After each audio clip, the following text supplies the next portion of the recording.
اما بعد فاعوذ باللہ من الشیطان الرجیم بسم اللہ الرحمن الرحیم.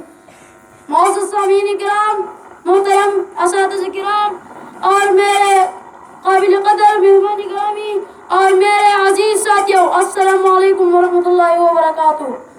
آج مجھے جس موضوع پر اظہار خیال کا موقع دیا گیا ہے اس کا عنوان ہے وہ معزز زمانے میں مسلمان ہو کر، وہ معزز زمانے میں مسلمان ہو کر اور تم خواری ہوئی تاریخ قرآن ہو کر.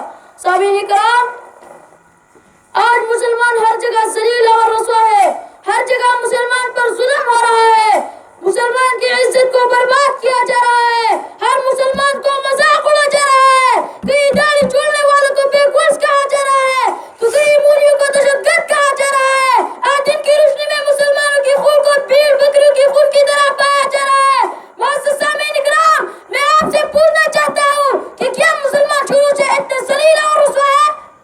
مسلمان آج کی طرح مغلوب بنا ہے؟ کیا مسلمان ہمیشہ غلامی کی زندگی بسر کی ہے؟ نہیں جناب والا، ایک وہ دور تھا کہ مسلمان قیصر و کسریٰ کی ظلم کے خلاف آواز اٹھا کر نہیں زیر کیا. طارق بن زیاد نے مسلمان کو عزت کو برقرار رکھنے کے لیے کشتیاں جلا دی. محمد بن قاسم نے مسلمان کی بیٹی کی آواز پر لبیک کہتے ہوئے پورے ہند کے ساتھ جنگ کا اعلان کیا. جناب والا، آج مسلمان کی زوال کا صرف قرآن مجید کو چوہا ہے.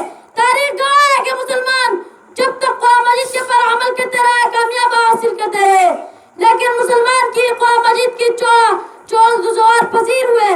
حضور اکرم صلی اللہ علیہ وسلم کا ارشاد مبارک ہے کہ اس قرآن کی برکت سے اللہ تعالیٰ بہت سے قوموں کو کامیابیاں فرمائے گا، جبکہ اس کو چھوڑ دینے سے بہت سے قوموں کو ذلیل فرمائے گا. سبق پر صداقت کا